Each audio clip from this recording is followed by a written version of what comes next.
Hello, this is me, Alfred Brock, and I'm here today to talk to you about marijuana edibles. Going to be looking at this pamphlet, marijuana edibles, a harsh mellow, so got to be careful with it. Look, he's eating the brownie or something. He's got something on his fork there.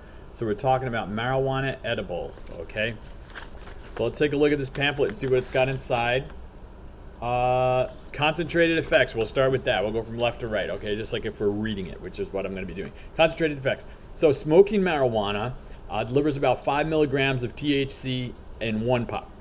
If you ate all of the pieces in a 10-piece bag of marijuana candy, considering each as a single 10 milligram, serving, there's quotes there, just quotes for the serving, 10 milligram serving, it would be like taking 20 hits of a marijuana joint all at once. So, yeah, you know what I'm talking about? That's a whole one all at once.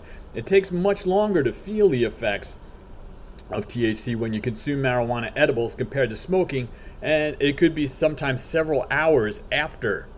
So I guess you gotta plan ahead, right? You gotta plan ahead. People are more likely to end up needing more than the recommended serving because they don't feel the effects right away. So people, especially new people, I don't feel anything. They take some more, they eat some more. A couple hours later, whoa. Having a problem? I don't know. Dense products like cake or brownies take longer to digest, so it takes longer, and which means it'll take longer before the individual feels the effects. One of the easiest ways to have overdose on marijuana edibles is to go back for a second serving without giving the first serving enough time to take effect. So again, planning ahead is apparently very important when eating this stuff up. Now, a THC overdose, let's talk about that. That's what we're concerned with primarily right now. Ingesting too much marijuana is a very unpleasant experience. Marijuana contains 500 different chemicals, 66 of which are cannabinoids, which have an intoxicating effect. The overdose symptoms from edible marijuana are similar to those of smoking marijuana, but have the potential to be more severe. So let's take a look at them. Symptoms of a THC overdose. These include panic attacks, dry mouth, elevated heart rate, poor coordination, difficulty breathing, lightheadedness, delusions, acute psychotic episodes for some folks, confusions and hallucinations for some folks, lots of folks, impaired motor ability. So there they are, symptoms of a THC overdose. You can read through it right there. I just read it to you. So they're very serious. You don't want to be driving. You don't want to be operating equipment. You don't want to be going to work, most likely. You want to be doing whatever it is you're doing when you're not doing something that requires coordination, calmness, and concentration and coordination. So, deadly consequences. THC is virtually non-toxic to healthy human cells and organs. So it's unlikely that you would die someone would die from a pure marijuana overdose. However, consuming too much marijuana in one sitting can be a terrifying experience. And it can happen with any type of marijuana product. It can happen at any time for anybody. Because pot is absorbed to the stomach as opposed to the lungs when eaten, marijuana edibles give users a different kind of high than they would expect to experience from smoking. The effects are slower to arrive and can be more intense because people unwittingly eat more than they intend to. So going back to the point earlier, right? Eating too much is a difficulty. For some, the effects are overwhelming. So of course you would, if you're taking it and then a few hours later you're feeling the effects, you want to plan ahead because you don't want to be driving at that time. You don't want to be working at that time, right? You don't want to be operating equipment or doing things that require coordination. So lives ruined. We're going to take a look at that. We got the folks of these two guys, pictures of these two dudes right here. We're going to find out about them. What do they say about them in this pamphlet? Well, Levi Thamba was a 19-year-old college student from Wyoming who jumped to his death from a Denver hotel balcony after eating a marijuana cookie. Well, look, we don't want to be doing the scary story things, right? But let's go on and see what's going on here. Police reported that witnesses said that Pongi was rambling incoherently after consuming a large serving of the cookie. So what? This doesn't sound like a cookie. It doesn't sound like a little bitty cookie. It sounds like something else. The Denver coroner ruled that marijuana intoxication was a significant factor in Pongi's death. So you're figuring in Denver there too, with legalization and all that. So things are going on out there. But Mr. Pongi, unfortunately, met his death, and apparently just prior to that he had consumed some of this material. Now next we see Richard Kirk of Denver, also of Denver.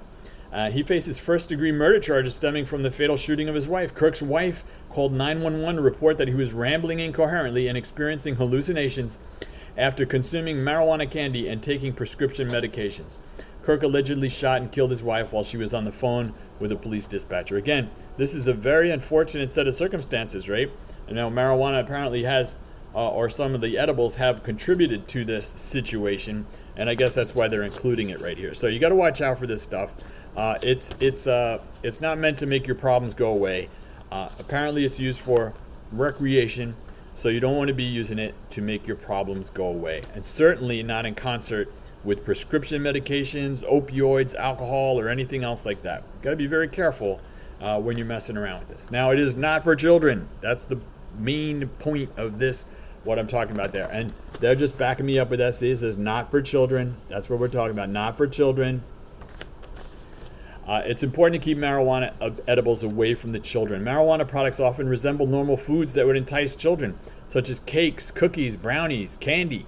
You know, gummies, everybody's seen the gummies, right? Ingesting marijuana edibles can cause severe physical pain and psychological damage to children who are unaware of the high concentrates of the THC contained within these products. That's a new thing to them. They don't know what's going on. Don't want them to get their hands on it. It's essentially some sort of a poison to the children, okay? Now, what to do in the case of an overdose? What do you do? If a person consumes too much marijuana and they're having a bad time at it, right? What can we do for them, and what can they do for themselves? It's important for them to remain calm, which is kind of difficult if they're getting panicky, right?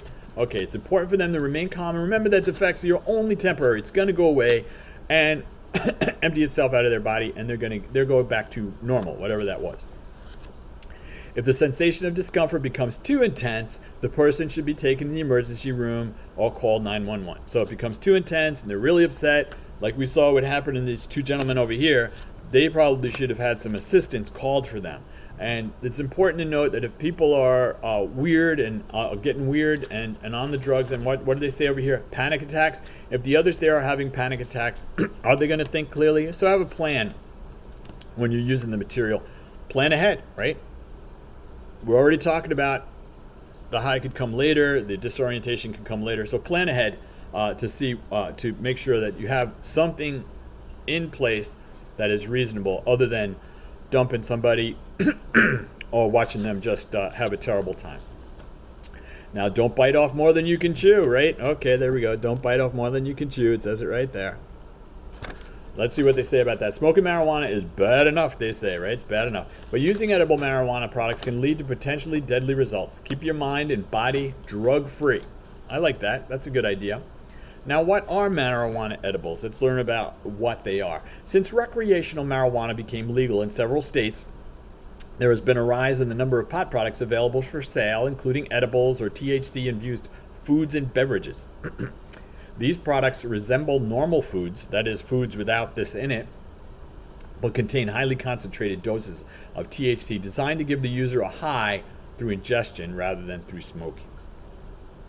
Marijuana edibles may also be referred to as cannabis foods, hash brownies, or space cakes. Space cakes, that's a new one on me. So, space cakes, okay. Marijuana edibles resemble everyday food and can easily be mistaken for normal food, for food that doesn't contain a THC by others, especially by children. Now, how much is too much? Let's take a walk down the candy aisle at your local grocery store. A Snickers bar is one serving, unless you get that double serving one. A bag of M&Ms is also one serving. But what is the average serving of a chocolate bar or a bag of candy pieces that has been infused with THC? The answer is that there is no average serving.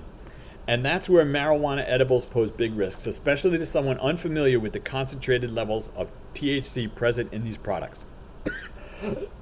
Excuse me. In Colorado, where recreational marijuana became edible in 2014, marijuana edibles cannot have more than 10 milligrams of THC per serving. However, a THC candy bar can measure up to 10 servings in a single product or package. So just like when you get food in the market and it's, you buy this thing, it's good, it's only got 150 calories per serving. Then you read and there's 5 servings in there, and whoa, you're going to skip lunch. And so that's a problem. So, however, a THC candy bar can measure up to 10 servings in a single product or package, raising the risk of overdose for anyone who unknowingly consumes an entire product, right? 10 milligrams per serving. Whoa, just had, what is that?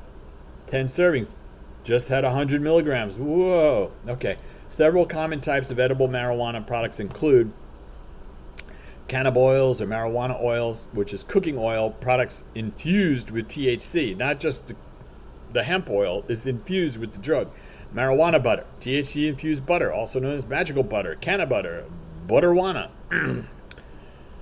Wow. Okay, liqueurs such as brandy or rum, high-proof grain alcohol such as Everclear that has been infused with THC is sometimes called Green Dragon. That's pretty wacky. Baked goods, cookies, brownies, and cakes, and candies, chocolate bars, gummies, and chewing gum. So this is where it all comes from. What are they? Now, let's go on and see what we got on the back here. Now, for more information, right? You want to go inthenowzone.com. Inthenowzone.com. So it's INTHEKNOWZONE.com. For more information on substance abuse, increase your knowledge using the information, statistics, images, and links that are available there. Okay. And this is all coming to you courtesy of the Detroit Wayne Mental Health Authority. That's who I'm reading from. And there they are located on there. Lots of great assistance and information from them. Looking out for, in this pamphlet, marijuana edibles. Be careful. Consume responsibly. Watch out for others. Be kind. Be careful. Be happy. Have a nice day. Thank you.